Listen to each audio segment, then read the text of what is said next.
Families எனக்கு தயிர் பிடிக்காது, ஆனால் நான் தயிர் பச்சடி சாப்பிடுவேன்.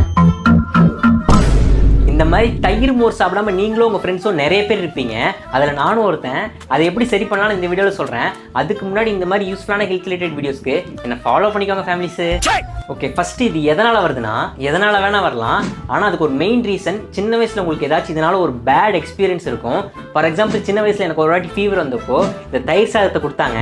அப்போ நான் வாந்தி எடுத்துட்டேன். அந்த வாந்திக்கு ரீசன் அந்த ஃபீவர் தான். பட் ஆனால் அப்போலேருந்து இந்த தயிரை பார்த்தாலே எனக்கு வாந்தி வரும்.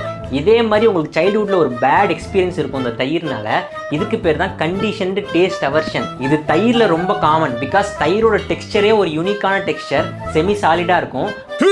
அண்ட் அதோட ஸ்ட்ராங் சோர் டேஸ்ட், அந்த ஃபெர்மெண்டட் டேஸ்ட்னாலையும் இந்த கண்டிஷன்டு டேஸ்ட் அவர்ஷன் தயிரில் ரொம்ப காமன். இதை எப்படி சரி பண்ணுறதுனா, இது வந்து ஒரு நியூராலஜிக்கல் ப்ராப்ளம். இதுக்கு கிராஜுவலாக டீசென்சிடைஸ் பண்ணணும். ஃபார் எக்ஸாம்பிள், தயிரோட டெக்ஸ்சர் எனக்கு சுத்தமாக பிடிக்காது.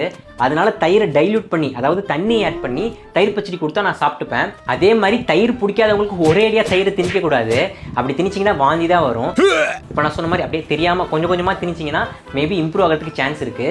என்னதான் சொன்னாலும் கோடி ரூபாய் கொடுத்தாலும் ஒரு சில விஷயங்கள் நான் செய்ய மாட்டேன். அதில் மொதல் விஷயம் இது அப்படின்னு சொல்கிறவங்க ஃப்ரெண்ட்ஸ்க்கு இந்த வீடியோ ஷேர் பண்ணிடுங்க ஃபேமிலிஸு. பாய் ஃபேமிலிஸு.